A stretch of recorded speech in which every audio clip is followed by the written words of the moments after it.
Hey everybody, so today I'm going to be building up my CRF450. I've been working like a crazy man the past 2 months, have not had any time to work on my bike, so I'm going to throw on a bunch of new parts that basically I bought on Amazon and eBay and Rocky Mountain ATV, because I mean they're pretty much the superior salesmen of online motorcycle merchandise. But watch me throw on all these parts. This weekend I'm about to go shred it at the track and I should be excited, so thanks. There we go, taken apart. We have fresh suspension from Merge Racing. These guys are the bomb. So let's put all the parts on. Hell yeah. Got the CRF out here, about to put on my new parts. New clutch reducer rod, chains and sprockets. I got the suspension revalved. I have a Moto Tananasi Air Force air boot, so that should be exciting. I have a carbon fiber skid plate, new foot pegs, foot peg guards, grips. Gonna throw an oil change on. Also got a new Kickstarter that's already been installed. So lots of new parts, real excited. I also have already installed a Merge Racing rear knuckle. So that makes a big difference as far as squat in the rear end. I also have new radiator hoses and a few more parts. So this bike should be feeling like honestly a completely new bike when it's all done and over with. I'm real excited. I also got new radiator covers that are in black, so that should look better, and all new red plastics. So a little about me, I've been riding motocross since I've been 13. First time I swung a leg over the dirt bike, literally have been addicted to it ever since. I've never had the funds to buy new bikes, so I've always had to buy older bikes and fix them up and get them up to par, so they weren't exactly holding me back because I was never fast enough to be competitive. But with this 2011 Honda 450 that I have, it was kind of bestowed upon me through a very close friend with like 10 or 12 hours when I got it. By far the newest bike I've ever owned.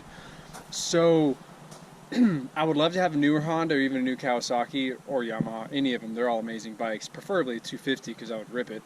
I've done a lot of work to try to sort this chassis out because the 09s to 2012 Honda 450s are notorious for being stink bug, front end heavy. It's technically considered a cam over design where they were putting more weight on the front wheel for feel, but in doing so it came with a lot of bad characteristics. There's a company called Merge Racing. They're very well searched online that you can look up very easily, that they have done a lot of work to this particular chassis. They actually designed a new bell crank specifically to give the first 10 to 15% of the stroke of the shock to kind of give more, so it would set a little more rear bias.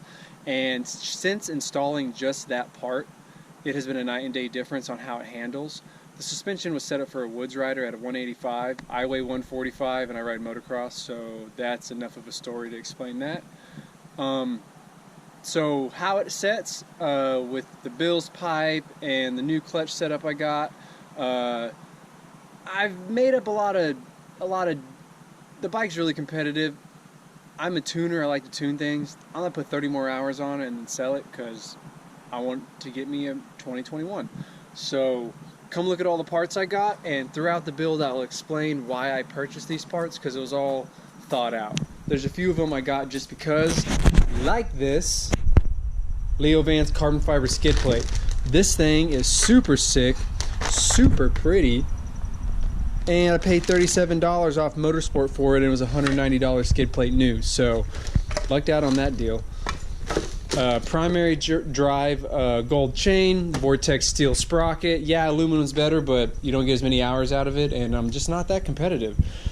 Emig grips, the Acerbis, or Cherbis, however you pronounce it. Foot guards, some eBay radiator hose kit, OEM front brakes because they're the best ones on the market, shock bearings. Here are some parts that people aren't going to tell you about. These Hondas have an issue. It's called the detent spring, and you have a cog when you shift that basically you hit neutral for a split second every time, and then the spring pushes the cog back and it finds the next gear you selected. The stock detent spring is very weak in this, and it causes a lot of people to get false neutrals. You can go to ProStar, I think they are, and they make a bunch of kits for it, or you can buy the same model year detent spring for a CRF450X, and it's quite a bit stiffer and will resolve that problem for about $15. So that's going to go in there. I'm also going to modify the top of the cam or the cam spring decompression from them. I'm going to take the cam spring or the cam decompression spring and cut it and kind of take some of the tension out of the spring so it will kick off at a slower idle, and that will also help low end throttle response. I've rotated the fuel injector 90 degrees. HRC Honda did it the entire time they had these bikes. It really increases low end crispness, costs $0. The Moto Tenassi airbox, which I'm super stoked on, it's right here. I'm gonna run the short velocity stack so I lose some torque and bring it more on the top end. I also lost a little bit of torque with my Bill's pipe but gained it on the top end. With my weight and riding preference, I rather use a little bit of clutch and ride the gears out instead of it being very explosive off the bottom end. That's just how I like to ride. So yeah, all of my parts are kind of thought out and I'm really excited to ride this thing. Well, first I gotta put it together. Another important thing to do about every 50 hours, I'm a little bit overdue, is a fuel filter. These are notorious for clogging up and making your bike run lean, and then eventually they'll cut out on jump face, because if your bike cuts out, let's be real, you're about to jump something, so it's trying to kill you. So always replace your fuel filter, especially if you have a fuel injected bike. Late at night, working on dirt bikes.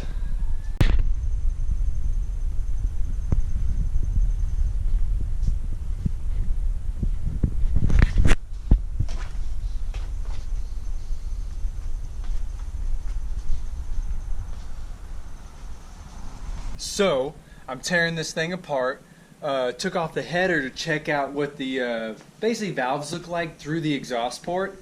And my last time I rode this motorcycle was about 4 months ago. I was ripping it down in Florida at PAX Track in North Florida Motocross. I was ripping it freaking hard.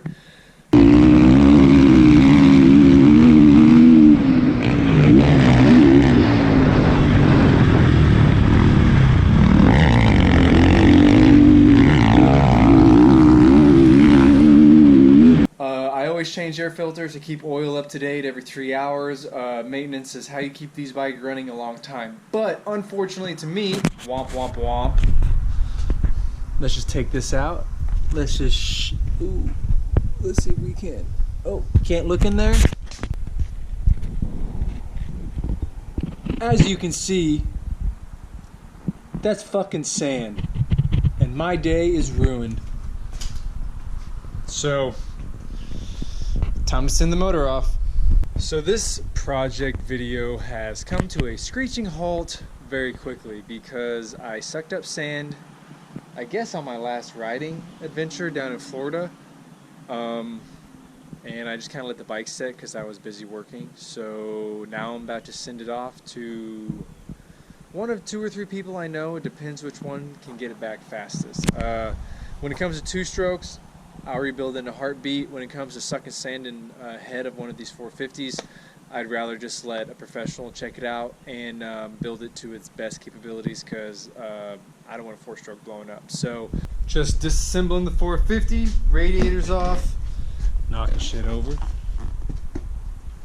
As you can see, the throttle body is completely clean of sand, no debris whatsoever.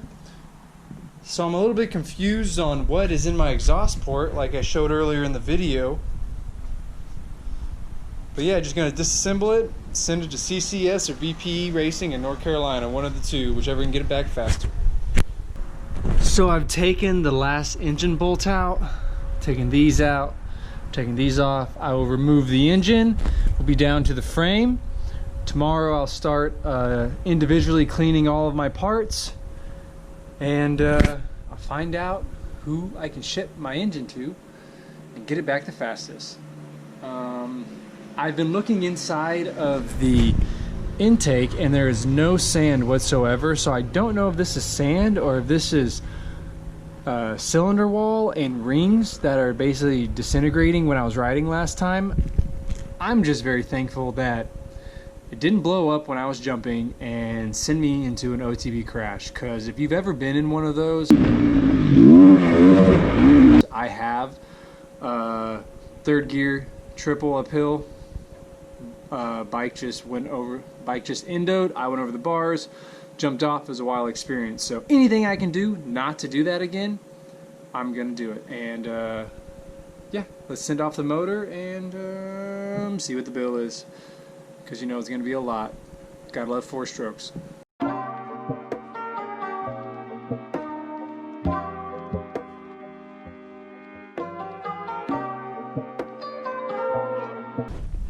So we've taken the oil filter out, and I'm not sure if you can see this, but there is, it looks like some copper.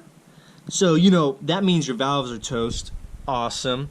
And I've also learned that it was not sand inside of my exhaust port, it was carbon. And the reason I have such a carbon buildup is because I was running, is it Renegade 110 leaded fuel? This bike does not run hot enough to completely burn that gas. So in doing so, it had a lot of unignited fuel, builds a lot of carbon, and I think I wrecked my valves. And strictly because I was running race gas when my bike wasn't tuned for it. So I've never had this issue. I've only ran race gas for 15 hours. I'm going to go back to 89 non-ethanol because I run a stock compression bike and stock cam. There's no need for me to have more power.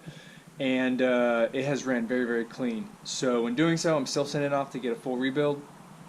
And don't run race gas in your 4-stroke if it's not running hot enough, and make sure to change the plug temperature also depending on what fuel it is.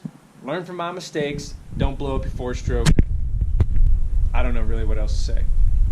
That wraps up this video. But until I get my bike rebuilt, I'll be skydiving, so look for more content soon. Later, guys.